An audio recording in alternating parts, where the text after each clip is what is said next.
In Okinawa, 1 in 3 centenarians naps every single afternoon, and researchers who studied them for over 40 years found something that turned conventional sleep advice completely upside down.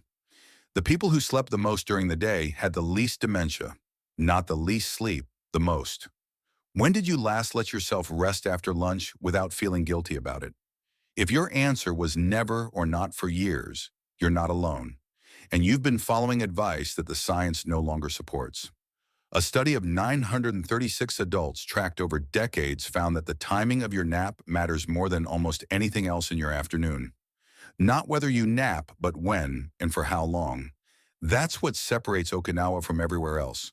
Not genetics, not some ancient herbal remedy, but a very specific afternoon habit practiced at a very specific time that costs nothing and takes less than 30 minutes. The Okinawa Centenarian Study has been documenting this since 1975. The data is clear. We just haven't been paying attention. Here's what most people over 55 do instead. They fight the afternoon slump. They pour another coffee, or they crash on the sofa for 90 minutes watching television, and then wonder why they can't sleep at night. Both strategies are wrong, and one of them actually increases your risk of cognitive decline by 66%. That number comes from a study of 2,751 people. It's not a small sample. It's not an outlier. You've been told that napping ruins your sleep. That's backwards. The right nap at the right time improves your sleep quality that same night. It lowers your risk of dementia. It sharpens your memory for hours. And the people living longest on Earth have been doing it every day for their entire lives. In the next 20 minutes, you're going to learn 3 things.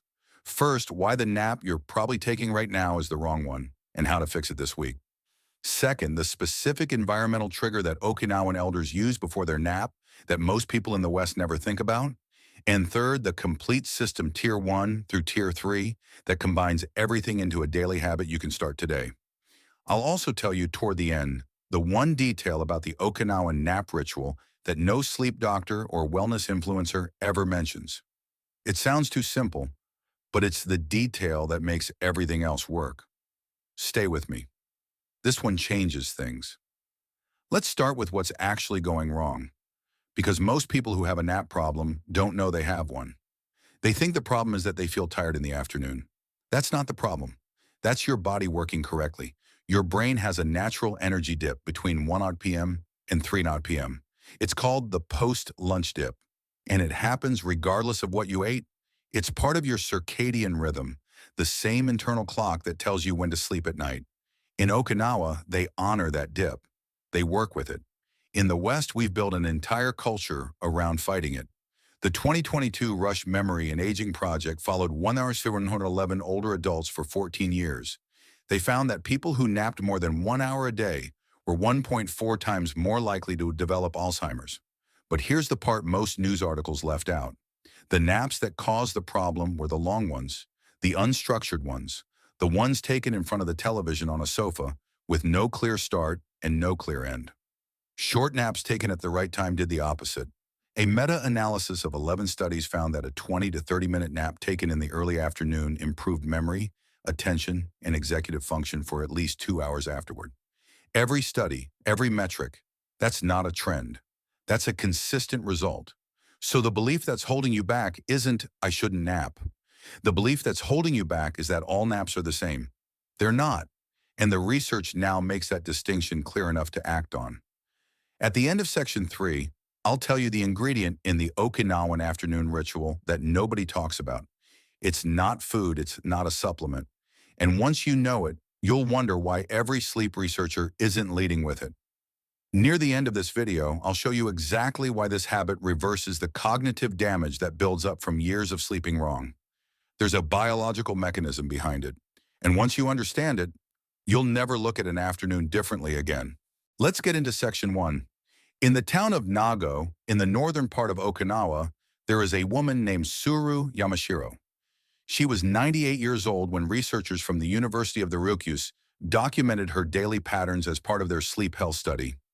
Every day after lunch, Tsuru walked to the shaded side of her house, lay down on a firm mat she kept folded by the door, and rested for 20 minutes. No phone, no television. The window opened to the yard. Then she got up, washed her face, and went back to whatever the afternoon required. She didn't use an alarm. She had never needed one. That is tier one, and it sounds absurdly simple, which is exactly why most people skip it. The first pillar is this: a nap of 20 to 25 minutes taken between 1 p.m. and 3 p.m. at a regular time every day. Not longer, not at 4 p.m., not whenever you happen to feel tired. Regular, timed, bounded. Why does the timing matter so much? Because your brain's ability to clear amyloid beta, the protein that accumulates in Alzheimer's disease, is tied to your sleep architecture. Your brain does its deepest cleaning work during slow-wave sleep at night. A correctly timed short nap in early afternoon doesn't interfere with that process. It supports it. A long nap or a late nap does the opposite. It fragments your nighttime sleep, cuts short the cleaning cycle, and leaves more amyloid residue. The 2025 study published in Nature Communications Medicine tested this directly. 936 adults aged 56 to 99. Morning naps were associated with higher amyloid beta levels. Late afternoon naps, same result, but naps taken between 1 p.m. and 3 p.m. were associated with significantly lower amyloid beta plaques. Same people, same genetics, different timing. The nap window isn't arbitrary, it's biological. Here's your Tier 1 protocol, and you can start this today. Set an alarm for 1:30 p.m. When it goes off, put down whatever you're doing and lie down. A bed, a sofa, a recliner, somewhere you can be horizontal. Set a second alarm for 20 minutes. Close your eyes. It doesn't matter if you fall fully asleep. The act of lying still with eyes closed in a quiet environment is enough to trigger the restorative cycle your brain needs. Do not look at your phone during this time. Do not watch television. Do not just rest with it on in the background. Darkness helps. A cool room helps. But if you can't do either of those things right now, don't let perfect be the enemy of starting. The first mistake people make with Tier 1 is thinking that if they don't fall asleep, it didn't work. That's wrong. Stage 1 and Stage 2, light sleep or even just quiet wakefulness with eyes closed, reduces cortisol, lowers heart rate, and allows your brain to consolidate memory.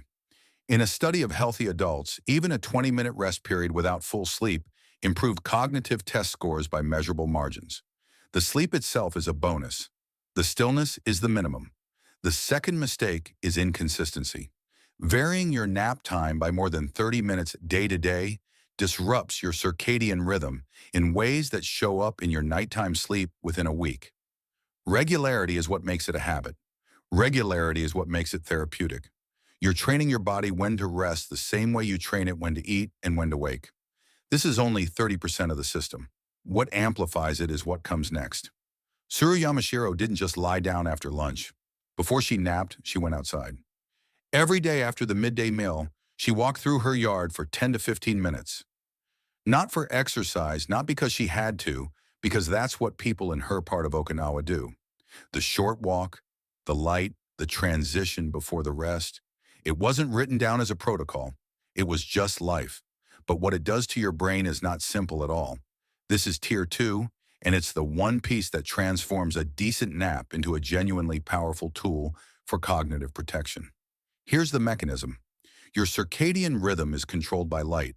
Specifically, light that hits your retina in the early afternoon signals to your suprachiasmatic nucleus, the master clock in your brain, exactly where you are in the day. It sets the timing of melatonin production that night. It sharpens the contrast between your wake state and your sleep state. When that contrast is sharp, your nighttime sleep is deeper. When nighttime sleep is deeper, your brain clears more amyloid beta. More clearing means less accumulation over years. Less accumulation means lower dementia risk. 10 minutes of natural light before your nap does all of that. 10 minutes. What most people over 55 do instead is stay indoors from lunch onward.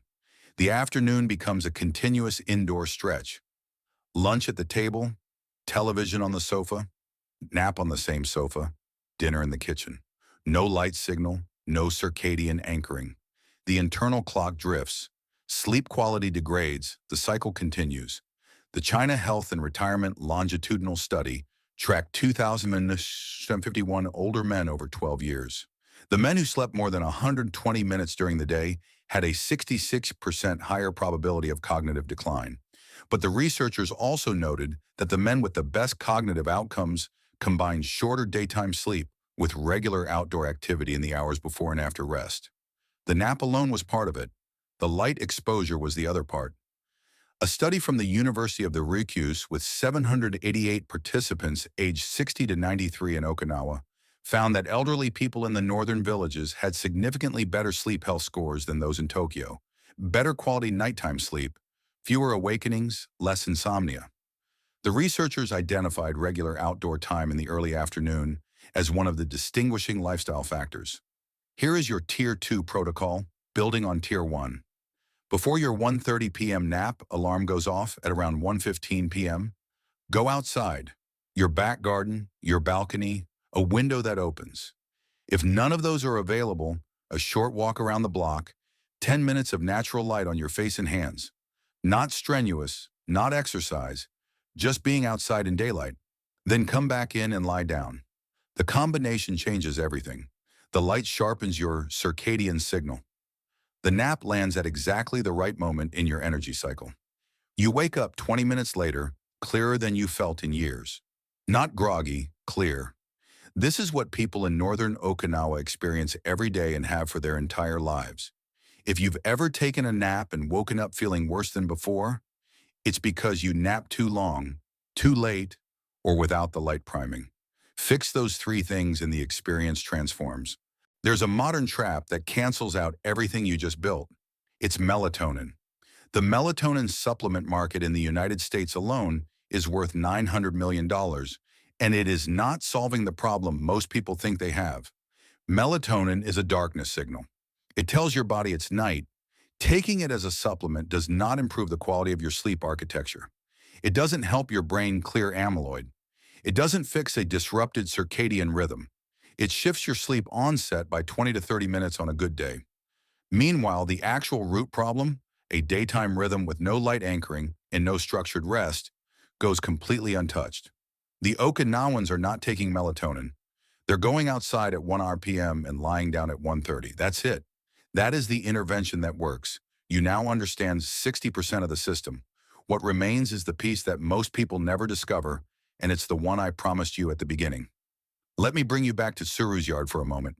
You have the 20-minute nap, you have the 10 minutes of light beforehand, and if you've been doing the research, you might assume the next step is something elaborate, a specific supplement, a breathwork protocol, a cooling vest, something that requires equipment or money or a lot of willpower. It's none of those things. Remember in the hook when I said there's an ingredient that nobody mentions? Here it is. It's regularity of ritual, not just regularity of time. The Okinawans don't just nap at the same time. They nap with the same small sequence of actions every day. For Tsuru, it was finish the meal, wash her face, walk the yard, retrieve the mat from beside the door, open the window. The same 5 actions in the same order every single day. This is not just cultural habit. This is neuroscience. Your brain learns to anticipate sleep from the sequence of events that precede it. This is called a conditioned arousal response in reverse, and sleep researchers have been studying it for decades. When the same sequence of actions consistently precedes sleep, your parasympathetic nervous system begins activating before you even lie down. Your cortisol drops, your heart rate falls, your body enters rest mode before your head hits the pillow. This is why the Okinawan nap is more restorative than the Western nap, even when both last 20 minutes. It's not just the duration, it's the ritual that arrives before the duration. The brain that walks into a nap already primed for rest gets more from 20 minutes than a brain that crashes onto a sofa without transition. The Nature Communications Medicine study from 2025 specifically found that variability in nap timing, not just length, was associated with higher amyloid beta levels.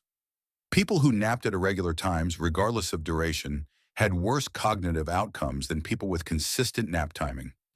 The body needs predictability. Predictability is what makes the system therapeutic. Here is your Tier 3 protocol, and this is where everything comes together. Build a 5-step pre-nap sequence.